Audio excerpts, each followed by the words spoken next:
There are two different sides to the morning routine, and I want to talk about what the most effective morning routine is. So let's talk about the first one. This is the hustle morning routine. This is the one where you wake up and you get straight to the craft. You get straight to the task at hand.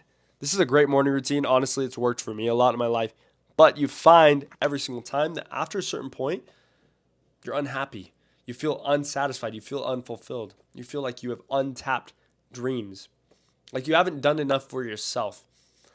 And you always you're always going to be wondering why don't I feel like I've done enough for myself? I've achieved such greatness.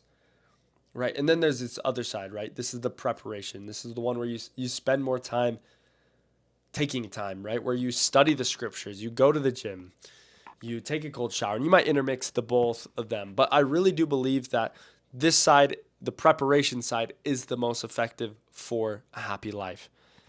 And think about this right now. Okay, like how do you feel right now? Evaluate. How do you feel about yourself right now? Are you happy? Are you sad? Are you satisfied with the way you are right now? I was just watching Harry Potter, and it was the first movie. And Harry Potter finds this mirror, and this mirror basically, like when you look into it, it will show you what you want the most, what a man desires the most. And then Dumbledore comes down, this wise elder man, and he says, "Listen, many men waste their lives staring into this mirror, dreaming." And he says they waste away, they die, just staring into this mirror, hoping for something. But he says, but the happiest man will look into this mirror and see nothing. So I want you to think about that. If you were to look in that mirror right now, what would you see? What do you desire the most right now? And I'm not saying desires are bad. I think you should have desires. You should have dreams. Obviously, like this is a movie we're talking about. Not everything's going to be accurate. You should have these dreams. But say, if the world crashed right now and everything fell apart, would you be happy with how you are? With what you have? I'm going to come back to this a little bit later. The preparation versus the hustle. The hustle is a very desperate craft. It's a very desperate morning routine where you wake up and you get straight to work. It's desperate. Now, if you think about it in any other facet of life, desperate, being desperate is the most unattractive trait. It is the most unattractive thing. Being desperate for money pushes money away. Being desperate for a success in your business pushes business away, pushes clients away. If you're pushing the sale so hard, they're going to feel it. They'll know it, and they'll leave you. You lose every single time. If you manage to succeed at the hustle, if you manage to succeed at being desperate, you got the money, and now what? Your life is miserable. You don't understand. You work so hard, but for what price? For what purpose? Both sides are going to make you work hard. You got to work hard for both things. But there's two different sides to working hard. Think about women. If you were to go on a date and you were to be, you like the girl, she was great, you had a wonderful date, and she likes you, honestly. She's like, I'm actually really into this guy. But last second, you're like, ah. Like you could ask for a second date. I'd like to go on a second date with you. You were a really awesome girl. Like you were great. We had so much fun tonight. And you were to ask for a second date, and say she's like, yeah, let's do it, right? You'd succeed. You'd maybe go on another date. But say, what if you approached that in a different way and you said, please, I need another date. Please, let me go on another date. And you're super persistent. She says no because she's obviously creeped out and you're like, please. And she sees that desperate demeanor about you. She's going to be creeped out by you. She's going to think, you are a creep. Don't be desperate. The hustle is desperate. The hustle is for beggars. If you're going to hustle, you might as well go sit on I'll tell you what, I've never seen anyone work any harder than a panhandler. You're like, oh, they don't work. They work so hard. They will sit out there in the hot sun, the cold, doesn't matter what the weather is. They will sit there persistently holding that sign, begging you. Every once in a while, I get one that will like come up to the car and like, heaven forbid you've got your Jeep without the doors on, right? Because they're coming up to you right now. Heaven forbid. Or like you got the windows down and you hear them saying something and you're like pretending like you can't hear them. You're like, And like meanwhile you got like a whole load of groceries in the back seat, and you're like, oh gosh, right? It's I've never seen anyone work so hard, but look at where they are in their life. Look at where they are in their life. A lot of salesmen. Let's look at salesmen. Sales. You can make a lot of money doing sales, but it is not fulfilling. You're hustling. You may be rich. You may be net positive in your bank account. But spiritually, you're on the greatest crash, the greatest spiritual crash of your life. You'll never feel fulfillment. Sorry, I'm not trying to edit this video too much. So if I make a mistake, if I even burp, I'm leaving it in. So I apologize for that. But you guys get the point. On all fronts, being desperate never brings you anything. It kind of turns you into a donkey rather than the farmer, right? You turn to the product rather than the producer, the creator. The next thing I want to talk about, the more you take the heart out of your work, the quicker you plateau. Right? So when you work so hard, you kind of remove the feeling. You remove the emotion. You remove the heart. It's like when I edit the videos too much. Yeah, I'm working really hard, but it's very jarring to see these cuts in these random places. You feel it. It's like this doesn't happen in a normal conversation. Or if I over edit my thumbnails, right, you're going to feel it. You're going to see it. And you probably won't click on the videos.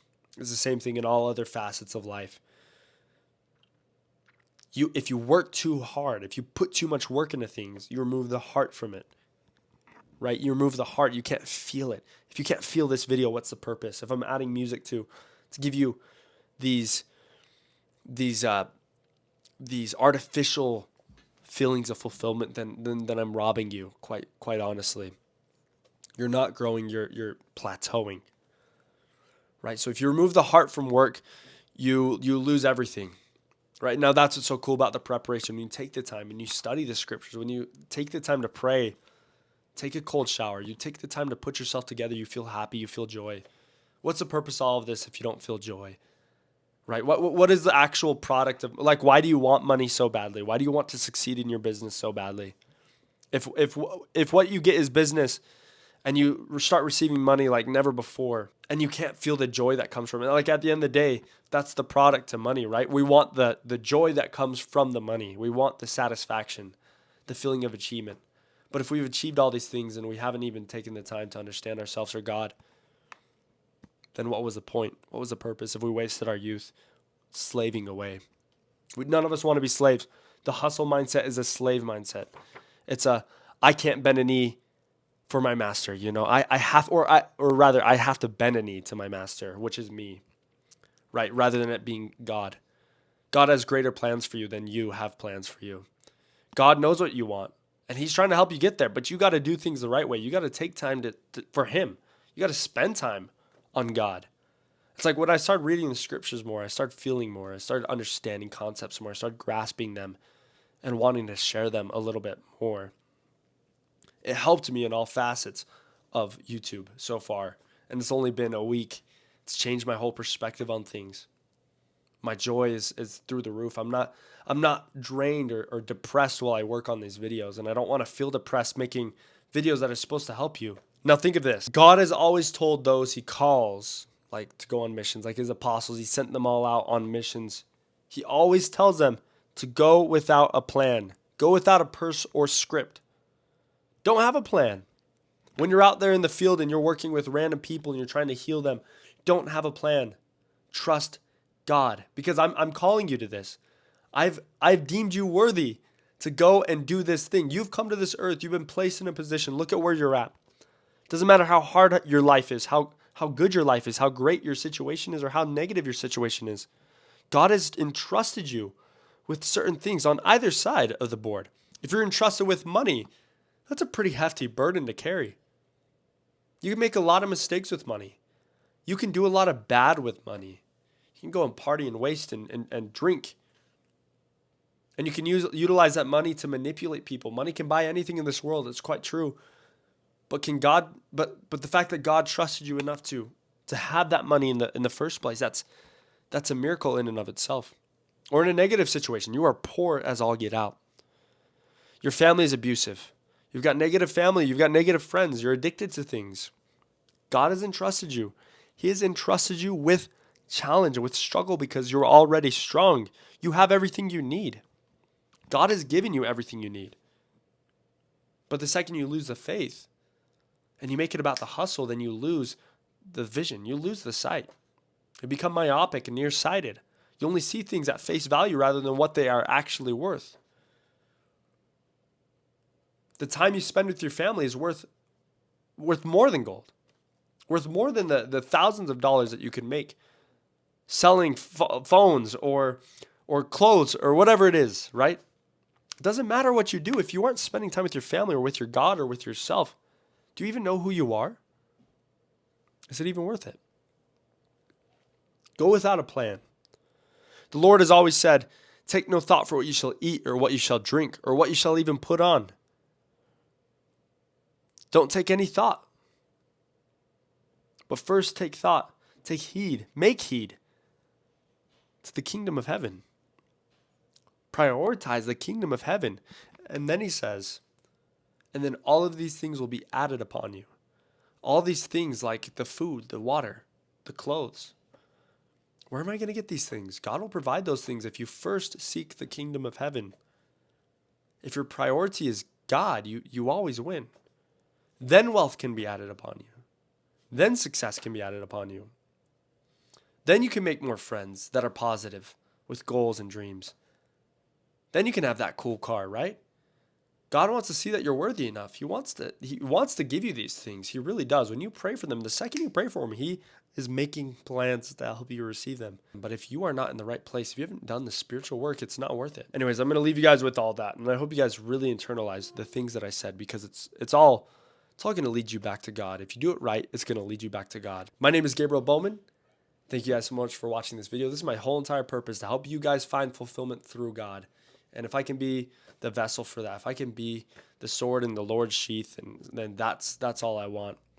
Please do like, comment, and subscribe if you guys enjoyed this video, and hit that bell icon so you don't miss any of my future videos. I post like this every single Monday, and I will see you next Monday.